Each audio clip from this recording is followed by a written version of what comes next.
अरे म्हणजे काय? तुम्हाला गरज होती तेव्हा त्यांनी तुम्हाला मदत केली की नाही? हो, मग आता त्याला गरज आहे आणि यावेळी मदत करण्याची पाळी तुमची आहे पाटणकर. अरे पैसे नाहीयेत म्हणजे काय? तुला गरज होती तेव्हा त्यांनी तुला दिले की नाही? मग आता दुसऱ्या कोणाकडनं तरी घे आणि त्याला परत दे. आणि ऐक ना पाटणकर, मी तुझ्याकडे उधारी नाही मागत आहे, कपिलचेच पैसे परत मागतोय, कळलं? ऐकतोयस का? हॅलो पाट्या, हॅलो पाट्या. शिट. काय झालं? काय नाही, आपला दान शूर करण्यासाठी लढतोय. म्हणजे कपिल मदत करत फिरत होता ना सगळ्यांना, आता जेव्हा त्याला पैशांची गरज आहे तर कोणी पैसेच द्यायला तयार नाही. जनरली असंच होतं.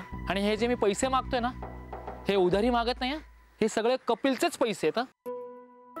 यात चूक त्यांची नाहीये, चूक कपिलची आहे. कपिल सारखी लोक कधी सुधारणार काय माहिती. माझ्या बाबांना घे ना, कोणाला मदत हवी असेल की पुढचा मागचा विचार काही न करता लगेच दान द्यायला तयार. मी आणि मम्माने त्यांना किती वेळा समजावायचा प्रयत्न केलाय, पण ते काय ऐकायला तयार नाहीये. वरती काहीतरी फिलॉसॉफी ऐकवतात का?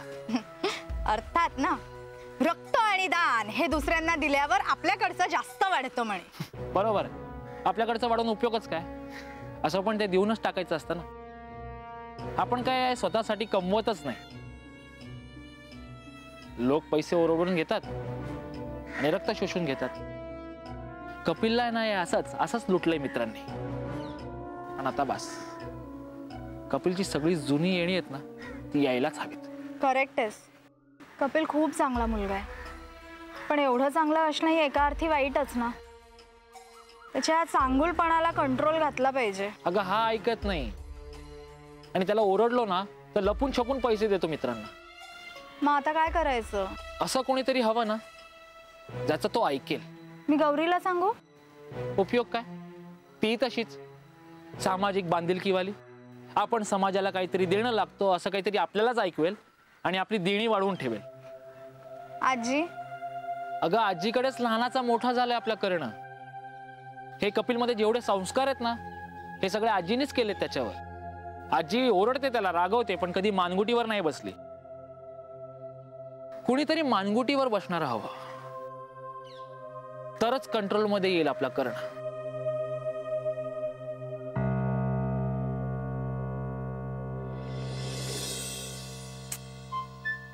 ह्याला पण ना आत्ताच नाटकं करायचीत.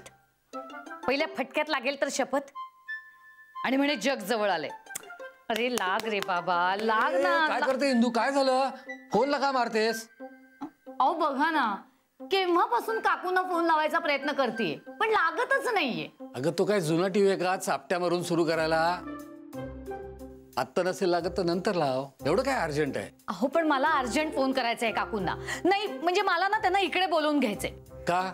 अहो का काय, कपिल आपल्याला 15 दिवसात साखरपुड्याचं सांगतोय. मग त्यानंतर काकूंना फोन करायचा म्हटला तर उशीर नाही का होणार? म्हणून मग म्हटलं आत्ताच त्यांच्या कानावर घालून ठेवते.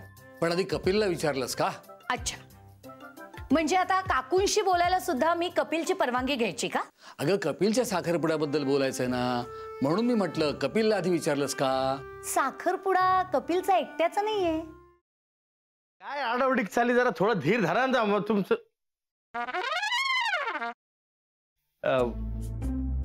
कसं आहेस दादा? मी बरा आहे, पण तुला काय अशी धाड भरली? कुठे काय, मला काय झालंय? मी ठणठणीत आहे एकदम. तुला ठणठणीत चोपला पाहिजे. साखरपुड्याची तारीख माझ्या या जन्मात तरी ठरणार आहे का नाही?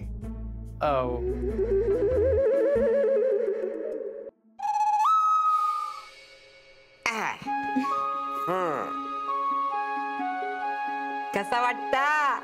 आम्हाला छानच वाटतंय, पण आम्ही साडीत कशा वाटतोय हे महत्वाचं. ऍक्च्युली आजी बऱ्या दिसतोय ना आम्ही? बऱ्या दिसतो? अगो नक्षत्र आणि दिसतास दोघं. खरंच? मला तर इतकं टेन्शन आलं होतं ना, म्हणजे याआधी कधी मी साडी नेसली नाहीये ना.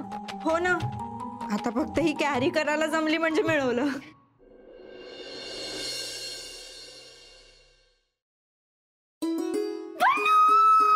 पल्लू पल्लू पल्लू, तू बिलीव्ह पण नाही करणार, माझ्या आयुष्यात थोड्या वेळाने काय घडलं ते. ती तू काय काय झालंय? तू एवढी एक्साइटेड आहेस, किंचाळतेस, प्लीज सांग काय झालंय? पल्लू म्हणजे मला ना खरंच विश्वासच बसत नाही की खरंच माझ्या आयुष्यात हे घडतंय. कमी स्वप्नात आहे. नीतू प्लीज, अगं मला कळेल अशा भाषेत सांग प्लीज, लवकर. I am also getting excited. Please sit down. तर तुमच्या एक्झॉटिक डेट करता आम्ही हे टेबल फायनल केलंय. वाव अभया, हे टेबल नको. का? हे खूप मोठं होतं यार, म्हणजे नाही. असं दे ना मोठं प्रशस्त एकदम. हा तसं नाही रे, असं छोटं पाहिजे, कॉम्पॅक्ट. यार प्रत्येक गोष्टीचं एक्झाम्पल द्यायला लागते. हे बघ, हा असा हात घेतला, केवढा लांब होतोय, केवढा लांब होतोय. ते जरा असं इथे. ओके